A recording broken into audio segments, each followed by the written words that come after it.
दुनिया के खौफज़दा लोगों तक पहुंचाना चाहता हूं, कोरोना वो बीमारी नहीं है जिसकी कोई दवा नहीं। कुंभ के मेले से जो जवाब आया वो जवाब 100% सही है। जो भी मरता है उस पर कोविड का लेबल लगा दिया जा रहा है।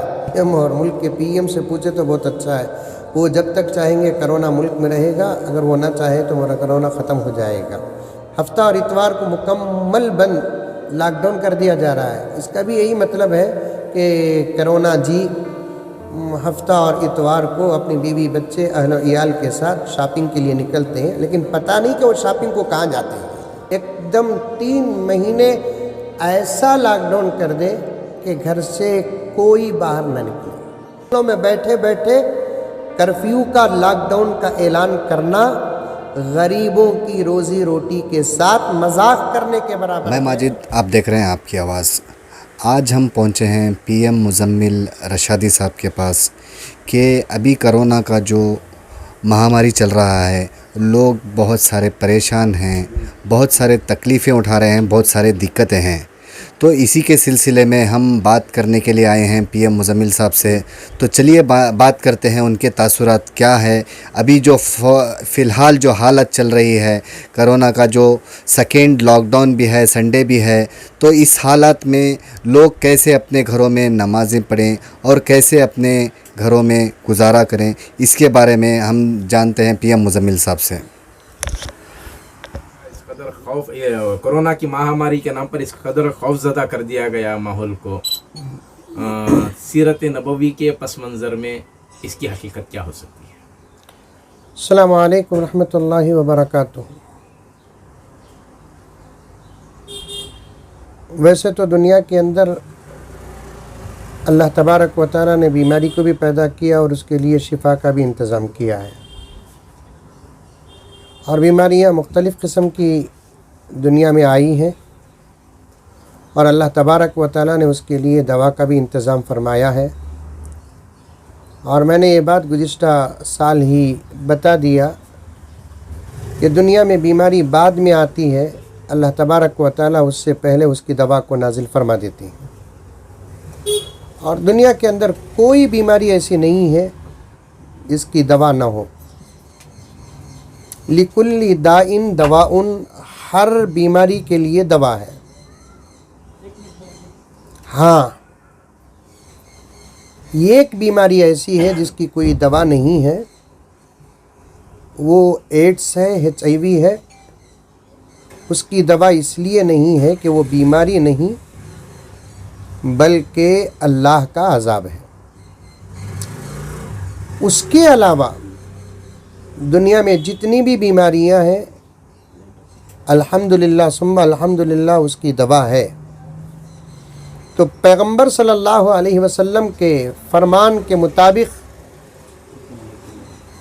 मैं ये पैगाम बेंगलोर, रियासत कर्नाटक और हिंदुस्तान और सारी दुनिया के खौफज़दा लोगों तक पहुंचाना चाहता हूं कि कोरोना वो बीमारी नहीं है जिसकी कोई दवा नहीं, बल्कि कोरोना वो बीमारी है, उसकी दवा है। बाज़ हलकों से ये बातें भी सामने आ रही हैं कि कोरोना भी एक अजाब की शक्ल में फैलता जा रहा है। वल्लाहु आलम, अल्लाह बेहतर जानते हैं ये अजाब है या बीमारी है। जहाँ तक अगर आप मुझसे पूछेंगे तो मैं अपना ख्याल पेश करना चाहता हूँ। एक तो ये बीमारी दुनिया में शायद आई थी और जहाँ है वहाँ है, लेकिन इस वक्त कोरोना नाम तो है, लेकिन वो हमारे मुल्क भारत में नहीं है, क्योंकि उसके लिए जितने सिम्टम्स बताए जाते हैं, अलामतें बताई जाती हैं, वैसी अलामतें इससे पहले भी कुछ बीमारों को थी और उसका इलाज हुआ है। बतौर ख़ास निमोनिया के लिए जितनी अलामतें हैं, वो तमाम अलामतें कोरोना के लिए, या कोरोना के लिए जितनी अलामतें बताई जा रही हैं, वो तमाम अलामतें निमोनिया के लिए मौजूद हैं। इसलिए उसका इलाज है। खौफ से लोग मरते जा रहे हैं। सबसे पहले मुल्क से लोगों के दिलों के अंदर के खौफ को मिटाने की सख्त ज़रूरत है। जी मौलाना, अभी आपने बताया कोरोना का इतना नहीं है, लेकिन फिर भी कुंभ का मेला जो है, इस बार का कुंभ का मेला जो मेला लगा था, कई लाख लोग थे, उनका यकीदा था कि वहाँ पर वो स्नान करने पर उनका जो भी गुनाह है वो धुल जाएगा और बीमारी भी धुल जाएगी। ये कहाँ तक सही है? नहीं, देखिए, हर मज़हब के अंदर अपना कुछ अक़ीदे और अक़ीदे होते हैं और उनको अपने अक़ीदों पर पूरा भरोसा होता है, और अपने अक़ीदों पर भरोसा रखना ही धर्म की अहम और अच्छी बात होती है। कुंभ का मेला जिसमें लाखों हिंदू लोग जमा हुए थे, वो अपनी पूजा के लिए जमा हुए थे, तो फिर उनको जब रोका गया तो उन्होंने जो कहा उस वक्त वो बिल्कुल सही कहा, क्योंकि वहाँ जाते हैं लोग अपने आस्था को लेकर, अपने मज़हब को लेकर, अपने अक़ीदे को लेकर, तो उनको वहाँ से रोकना बिल्कुल गलत बात है। क्योंकि एक आदमी जिसकी पूजा करता है उस पर पूरा भरोसा करता है, जिसकी परस्तिश करता है उस पर पूरा भरोसा करता है, लेकिन हकीकत अपनी जगह पर ज़रूर सही है। कुंभ के मेले से जो जवाब आया वो जवाब 100% सही है, क्योंकि लोगों को हकीकतों से ज़्यादा अक़ीदों पर भरोसा होता है। कुंभ के मेले वालों ने जो जवाब दिया, अपने अक़ीदे को सामने रख कर दिया। वहाँ जाते हैं पूजा करने के लिए, और उन्होंने जो कहा कि गंगा में डुबकी लगाने से हमारे पाप जब धुल जाते हैं तो फिर कोरोना का हिसाब क्या है, ये बिल्कुल सही जवाब है उनका। लेकिन इसके तनाजुर में जब देखा जाए तो तबलीगी मरकज़ में कुछ लोगों के जमा हो जाने पर जिस तरह वावेला मचाया जाता है और तबलीगी बम के नाम पर उसका फैलाव होता है, और यहाँ कुंभ के मामले में पूरी तरह खामोशी, इस तनाजुर में क्या कहना चाहिए? ये कसूर टीवी एंकर्स वालों का है। निज़ामुद्दीन को खामखा निशाना बनाया गया, और उस वक्त कोरोना नया नया आया हुआ था, फिर भी उसको उन लोगों को जवाब मिल गया। और एक तरफा मज़हब को लेकर लोगों ने अपनी पूरी दुश्मनी का इजहार किया है, और निज़ामुद्दीन वालों को भी बेहतरीन जवाब देना था और मुसलमानों को इस मैदान में आगे आना था। चूँकि वो नया नया दौर था, इसलिए लोग खामोशी को ही बेहतर समझे। एक तरफ ये बातें भी आ रही हैं कि कोविड के नाम पर जो जिन मरीज़ों का इंतकाल हो रहा है उनको अलग से कोई कब्रिस्तान में दफनाया जा रहा है, उनका इंतज़ाम पूरी तरह अलग किया जा रहा है। तो कामन जो मरीज़ इंतकाल कर रहे हैं उन कब्रिस्तानों से हटाकर, उन कब्रों से हटाकर उनकी तदफीन होना इस्लामी तरीक़े से, या आज़रू इशरा क्या तरीक़ा है, क्या सही है और किस हद तक इसे सही माना जा सकता है? हाँ, मैं भी चंद दिनों से ये बात सुन रहा हूँ कि हुकूमत से कब्रिस्तानों के लिए जगह मांगी जा रही है। हुकूमत से जगहों का मुतालबा करना, मस्जिदों के लिए, मदरसों के लिए, कब्रिस्तानों के लिए, आश्रम के लिए, मदरसों के लिए गलत बात नहीं है, लेकिन कोविड ही को सामने रखकर कब्रिस्तान के लिए जगह मांगना ये बिल्कुल सरासर गलत है। और दूसरा, मुसलमान कब्रिस्तानों में भी कोविड में मरने वाले लोगों को अलग जगह पर दफना रहे हैं, ये बिल्कुल गलत बात है। शरीयत से इसका कोई ताल्लुक़ नहीं है। आदमी जब मर जाता है तो उसके जिस्म की तमाम बीमारियां भी मर जाती हैं, और उसकी बीमारियां मरने के बाद बाहर नहीं आती। तदफीन के लिए यही कानून लगाया जाता है कि मर्द के लिए कमर तक खोदा जाए, औरत के लिए गर्दन तक खोदा जाए, ताकि अंदर का इन्फेक्शन बाहर ना आए। और कब्रिस्तानों में भी अगर इसका लिहाज रखेंगे तो बिल्कुल ये गलत बात हो जाएगी। अगर कोविड के नाम पर कब्रिस्तान में अलग जगह रखेंगे या अलग कब्रिस्तान बनाएंगे तो फिर उन मरहूमीन की और उन क़ब्रों की ज़ियारत को जाने के लिए लोग डरेंगे, और फिर वहाँ जाने का बहुत बड़ा मसला बन जाएगा। अगर अलग से कब्रिस्तान को तय कर दिया जाए कि कोविड में मरने वालों के लिए अलग कब्रिस्तान हो, तो फिर तदफीन के बाद वहाँ कोई जाएगा नहीं। अगर कोई जाकर आएगा तो फिर उसे भी टेस्ट कराना पड़ेगा, फिर उसके बारे में बहुत सारे मसाइल आ जाएंगे।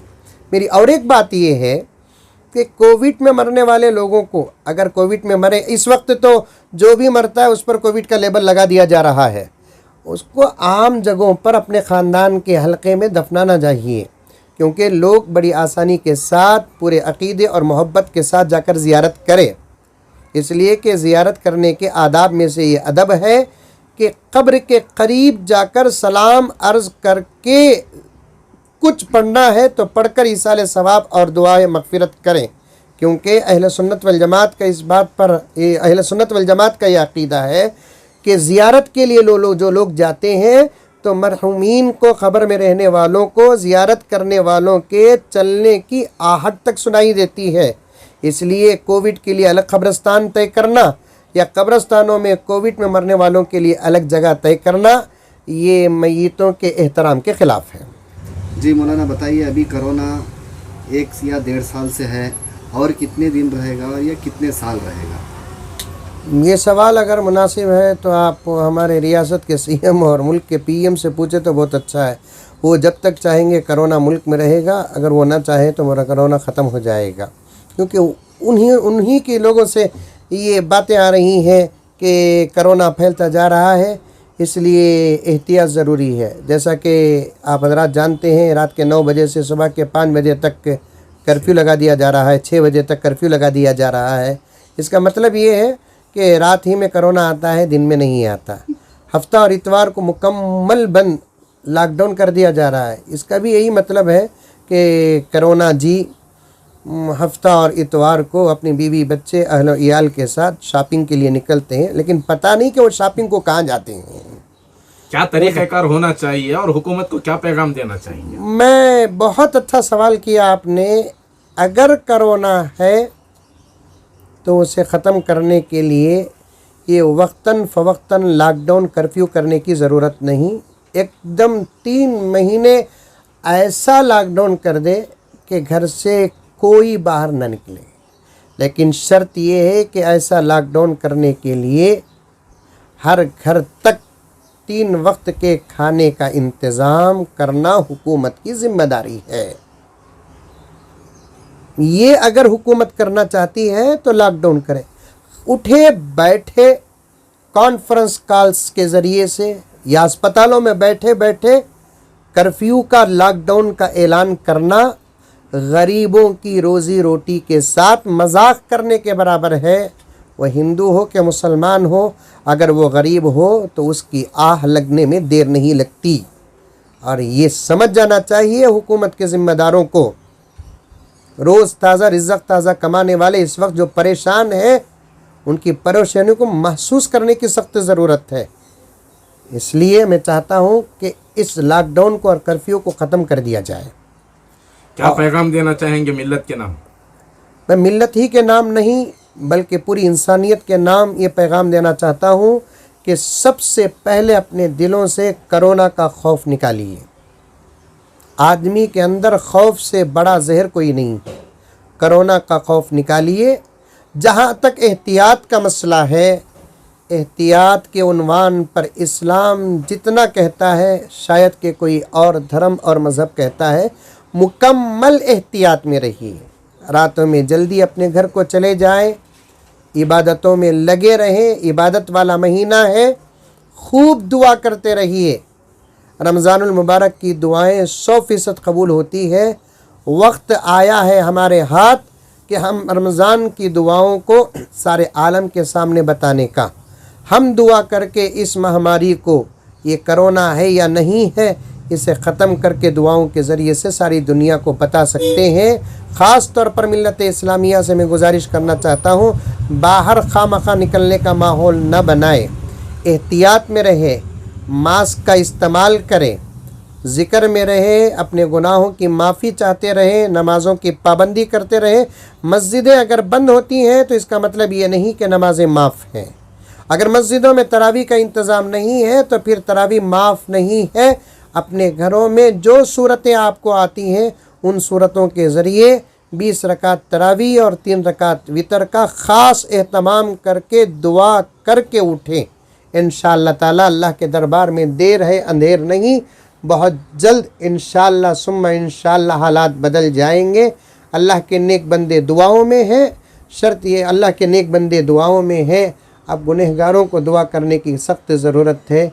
इनकी और उनकी दुआएं जमा हो जाएंगी, अल्लाह ताला हालात ज़रूर बदल देंगे। शुक्रिया। अस्सलाम वालेकुम।